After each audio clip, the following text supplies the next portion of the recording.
Bonjour à tous, c'est Julien des 5 minutes de l'investisseur et j'avais envie de faire une vidéo avec un peu de positivisme.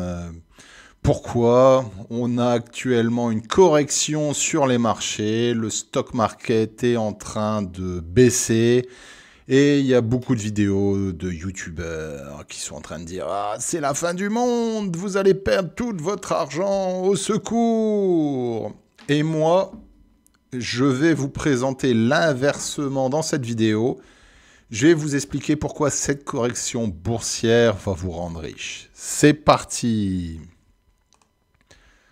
La première chose que vous avez vue, c'est que le Dow Jones, le Nasdaq et le S&P 500 sont en train de plonger depuis mi-février 2025. Le S&P 500 a perdu à peu près 9% en un mois, le Nasdaq 12%. Et ça n'arrête pas ces derniers jours, ça n'arrête pas de descendre. Il y a certaines entreprises comme Tesla qui ont perdu 53% depuis leur plus haut. La première chose que je voudrais vous expliquer, c'est pourquoi le marché est en train de chuter. Le marché est en train de chuter parce que depuis le mois de janvier 2025, nous avons un nouveau président aux États-Unis qui s'appelle Donald Trump. Ce président a décidé de mettre en place des taxes supplémentaires pour toutes les marchandises venant de pays étrangers. On parle d'une taxe de 25% au Canada, 25% au Mexique. Pour l'instant, on ne sait pas pour l'Europe. Plus 10% en Chine, ce qui nous fait une taxe de 20%. Ce qui veut dire que, bien sûr, cette taxe aura un impact sur les consommateurs. Je veux dire, les grandes entreprises ne vont pas baisser leurs profits. Elles vont augmenter les prix. Donc, si dans le passé, vous aviez un iPhone, je vous prends un exemple facile, à 1 000 €, avec cette taxe, Apple vous le vendra 1 250 €. Voilà, ça aura directement un impact sur votre pouvoir d'achat. Et voilà pourquoi, dans un premier temps, le stock market est en train de chuter. Mais pas que. Il faut savoir aussi qu'à cause de cette politique, la Fed hésite à baisser les taux d'intérêt aux États-Unis. Ce qui veut dire que vous allez continuer à emprunter de l'argent avec des taux conséquents. Un autre point qui j'aimerais bien souligner, c'est que le marché pour les valeurs technologiques était en train d'exploser depuis l'élection de Donald Trump. Vous avez Meta avait un PI de 26, Microsoft de 29, Tesla 122, Alphabet 21, Amazon 38, Nvidia 26 et Apple 27. Il faut savoir que le PI moyen du S&P 500 est autour des 21%. Donc, avec des grosses possibilités haussières dans le domaine de l'intelligence artificielle, voilà, les valeurs technologiques avaient explosé. Donc, vous avez une correction sur ces valeurs aussi qui fait chuter le S&P 500. Un autre point que j'aimerais bien souligner, c'est le sentiment de peur. Les marchés sont très psychologiques. Je vous ai mis actuellement les sentiments aux États-Unis et on est au plus bas. On a un sentiment de peur extrême concernant ce que va faire Donald Trump, concernant cette guerre tarifaire, concernant le futur des entreprises. Donc ça, même Elon Musk avec son Dodge qui veut couper des postes, donc cela a un impact direct sur le prix des actions. Ce que j'aimerais bien vous dire et vous donner un petit peu de positivisme et votre façon de fonctionner, c'est que voilà, l'histoire se répète, les riches achètent toujours en temps de crise. On a une expression très connue qui dit « il faut acheter au son du canon et vendre au son du clairon ». Ce qui veut dire, c'est que dès que vous entendez les bruits des canons, c'est-à-dire des temps difficiles, il faut acheter. Et lorsque tout va bien, vous avez le clairon qui veut dire la fin de la guerre. Donc il faut vendre. Vous avez un article très très intéressant de Warren Buffett qui est sorti le 16 octobre 2008 qui s'appelle Américain achète comme je fais.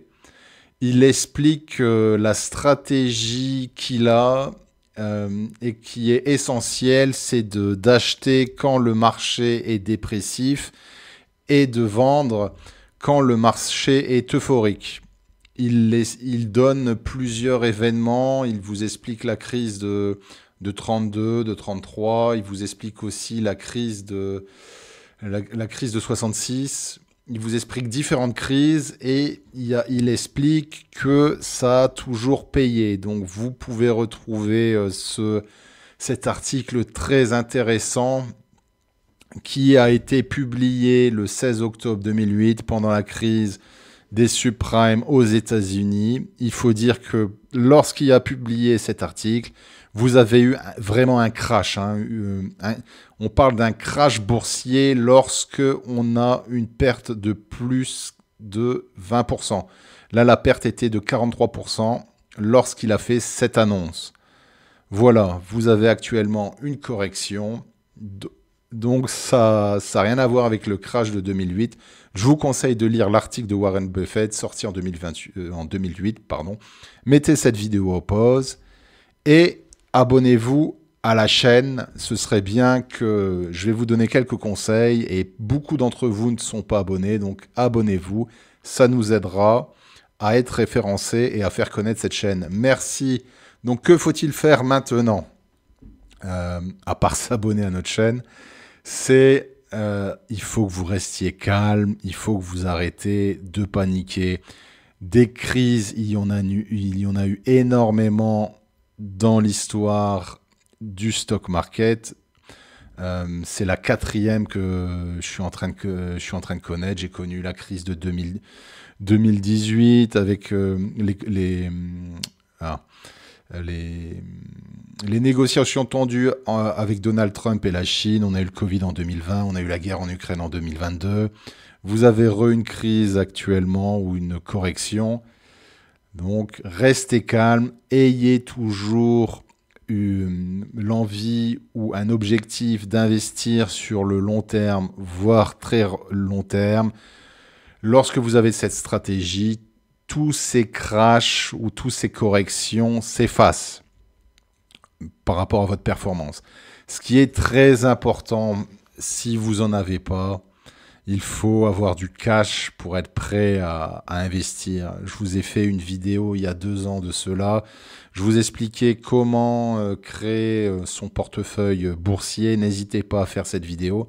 J'explique qu'il faut avoir 33% d'argent disponible en cash ou récupérable très rapidement. Ça peut être sur un livret A, ça peut être sur des comptes épargne. Et maintenant, vous savez pourquoi. Dès que vous avez une correction, dès que vous avez un crash, vous pouvez utiliser cet argent pour acheter des actions. Ce qui est important aussi, et ce que vous devez faire, c'est profiter de cette aubaine pour acheter des entreprises en solde. Il y a énormément d'entreprises actuellement en solde à des prix cassés. Regardez, faites votre propre analyse, je vais vous en présenter 2. Et n'oubliez pas, il y a toujours pire que vous. Je vous ai mis une CLE de chez Mercedes. Avec les pertes que j'ai eues dernièrement, j'aurais pu offrir cette CLE à ma mère. Voilà, donc l'aspect psychologique est aussi très important. Il faut que vous vous dites, écoutez, cette CLE, vous l'avez achetée, vous avez mis le feu, vous l'avez explosé. C'est pas grave. Et n'oubliez pas que vous n'avez rien perdu tant que vous n'avez rien vendu.